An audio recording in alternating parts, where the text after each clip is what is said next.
Hello, and welcome to this session of Anna's Coach Up podcast, Planning with Purpose to Empower Learners. These sessions are designed to share with educators strategies that Coach Anna have found to inspire learners in middle school, high school, and college.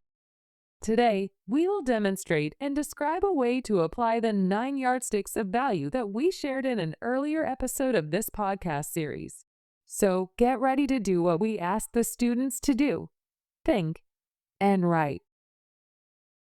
After you have introduced your students to the 9 Yardsticks of Value and have applied them to a short story, consider applying the same set of criteria to a full-length work you read, and have the whole class apply 3 criteria at a time as you read together a common text. For a full year course, consider an interim step. After applying the yardsticks to a book read as the whole class, assign small groups to write together about a book they read in common, like those assigned in lit circles. And then by the end of the school year, each student will be ready to apply the yardsticks to a self-selected or independently read book. Today, let's see how this would work as a full class activity over 3 to 4 weeks. Choose a typical text like these we mention here, or a text you're required to teach at your school. Middle school classes often read The Giver by Lois Lowry, or The Diary of a Young Girl by Anne Frank. High school students may be reading Romeo and Juliet by William Shakespeare, or To Kill a Mockingbird by Harper Lee. The earlier in the school year you teach and begin using the 9 yardsticks, the more value you and the students will experience from this standard of evaluation. Encourage students to have the 9 Yardsticks chart nearby as they read. They may wish to keep a list of page numbers to refer to when it is time to write the validation of their reasons for the rating numbers they give for each standard. Once the class has completed reading and talking about the book together, remind the students that they do not have to agree on their evaluations. However, they must be able to support their choices by referring to specific elements from the beginning, middle, and end of the book. Encourage them to include in their writing at least 3 quotations from the book. Remind them to include the page numbers in parentheses after each quotation. Questions to ask students to consider as they prepare to write about their experience reading, reflecting, and talking about the assigned or chosen text.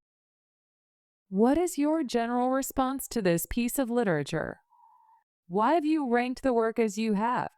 What specific references from the literary work can you cite to substantiate your position? This is where the students return to the notes they kept as they were reading and marking their 9 yardsticks chart. The students get to decide how to organize their own essay. They may begin writing about strong qualities to weak ones, or just the opposite. Start with the weak and move to the strong qualities of the books. Some students may organize their essay by grouping the subjective qualities together and the objective qualities together. General subjective qualities like clarity, reflection of real life, personal, and the emotional responses are easiest to write about. But having applied these subjective standards together, the students gain confidence in writing about the remaining objective qualities. The students should be able to articulate to you how and why they organized their essay the way they do. No matter the organization of the body of the essay, the opening paragraph must contain 3 specific elements: the title of the book they are reviewing, the author of that text, and the student's general response to that piece of literature. They may include a thesis sentence that alerts readers to that organizational pattern. You probably will have taught them a variety of ways to start an essay to quickly catch and hold the reader's attention. Remind them of that option by asking, what quotation or startling statement can you use to enhance the introduction of your essay? Choosing such a quotation or wording a startling statement guides them to their notes or back to the text. When teachers give a minimum word count for assignments, students are tempted to fill that word count with lots of quotations. Caution students to use quotations sparingly and to incorporate them seamlessly into paragraphs. This is where you remind them of such connective phrases as "this shows," "on the other hand," and "so you see." Students may appreciate being reminded to tie up their essay with a specifically structured conclusion paragraph, and that they have choices about style. Remind them of those choices by asking them to consider: will your concluding paragraph summarize or reflect on the observations you're including in the body of your essay? Caution them against mere repetition. Coach Anna likes to have her students read and comment on a published review or critique of the work they are writing about for the assignment. She asks them to summarize the review on that work and indicate whether or not they, the student, agrees or disagrees with the critique. Why or why not? The students seem to find this an affirming part of their writing because they, the students, are not required to agree with a published author. They must validate their opinions by applying the 9 yardsticks. So, prepare for this engaging in-class activity by assembling 3 to 5 short reviews of the book the class has been reading together. Look for reviews that are favorable, neutral, and critical of the book. Yes, they're out there. Even the classics have their critics. After doing an in-class review of the review we'll share here in the podcast, Coach Anna suggests passing out the reviews, then have the students quietly walk around finding the other students who have the same critique as they have. Then sit, read, and complete the assignment together. Set timer for about 12 minutes. Coach Anna adds a graphic to the handout so students can check for that graphic and quickly get seated before the 2-minute buzzer rings. So, first, let's do this critique together. We'll read aloud a review of April Baker Bell's book Linguistic Justice, Black Language, Literacy, Identity, and Pedagogy, published in 2020. Ready? Listen and consider what standards the reviewer thinks are important. In fact, we're going to have 3 different voices read the same review aloud. That's what Coach Anna would do if she were here. She'd have 3 different readers read aloud the same passage. Repetition is one way to pick up what was missed the first 2 times. Reader number 1. The D came through and showed out in this book. The Detroit youth who are at the center of this study show us just how critical Black youth are to the linguistic inventions and thereby the new worldviews that we all experience through them. April Baker Bell offers us the theoretical and pedagogical principles that will give back to Black youth the knowledge of who they linguistically/ideologically are.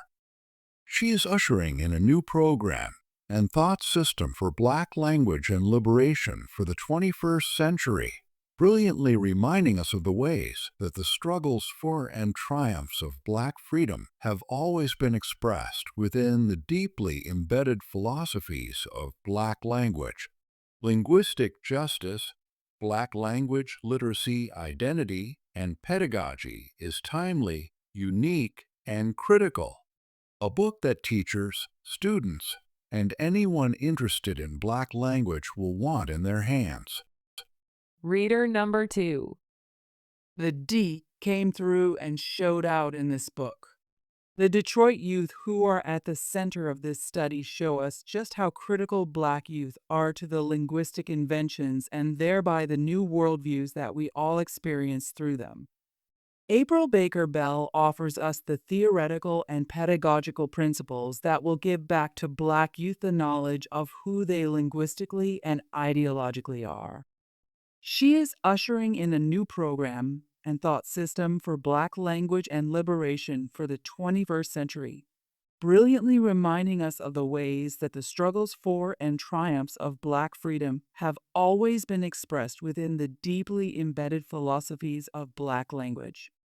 Linguistic justice, Black language, literacy, identity, and pedagogy is timely, unique, and critical. A book that teachers, students, and anyone interested in Black language will want in their hands. Reader number 3. The D came through and showed out in this book.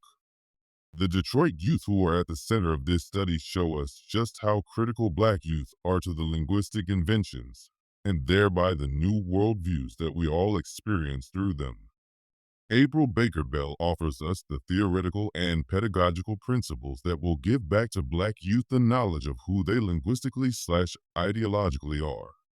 She is ushering in a new program and thought system for Black language and liberation for the 21st century, brilliantly reminding us of the ways that the struggles for and triumphs of Black freedom have always been expressed within the deeply embedded philosophies of Black language. Linguistic justice, Black language, literacy, identity, and pedagogy is timely, unique, and critical. A book that teachers, students, and anyone interested in Black language will want in their hands. Once all 3 readers have read, ask students to use their copy of the 9 Yardsticks chart and decide how to answer the questions. How do you think reviewer Carmen Kinnard would complete this chart? What does this reviewer seem to value? Remember, there are no wrong answers, just unsubstantiated ones. Have the students return to their notes about the 9 yardsticks, mark their own charts, then find words, phrases, or sentences in the review to substantiate their answers to your 2 questions. Then, have the students meet in small groups to compare their analyses. Meeting and articulating their comparisons prepares them to write about their assigned or chosen books. Coach Anna will have her seniors in high school and adult students locate online critiques about the books they have read in class. The students would save and bring to class links to critiques that show positive, negative, and neutral responses by the reviewers. That research gives students models for using as they write their own critiques. Younger students may need to work from reviews you have located for them. Yes, students may be tempted to copy what they see online, but since the assignment asks them to quote from a review or critique, the temptation is lessened. They are building confidence in their own ability to tell the truth because their truth is valued in your class. As you collect and display the rating each group has given this common text, you are demonstrating it is not important to like or dislike a book, but to be able to articulate those reasons. That requires thinking, and in this case, applying a common set of criteria. That's what they are learning to do in your class. As a National Writing Project Fellow, Coach Anna recommends you do assignments along with the students. One year, she had her seniors choose a Nobel Prize winner who won the prize during the student's lifetime. Most chose someone of their ethnic heritage. What fun! Coach Anna got to choose an author who won the Nobel Prize during the student's lifetime. An author no one else had chosen. What a challenge. But she did read and do the assignments along with them. See the results on her website ajroseborough@wordpress.com and check her presentation about Imre Kertész, who won the Nobel Prize for Literature in 2002. Check out Coach Anna's books that are available for sale at online bookstores. Now, we've shown you, you've tried, and now you're ready to have your students apply the 9 yardsticks of value to the variety of genres you teach this year, and probably to what they read for years in the future. Students don't have to like what they read to reflect, evaluate, talk, and write about with confidence and with competence. Join us for future sessions of Coach Anna's Coach Up podcasts. Planning with purpose to empower learners. Take care.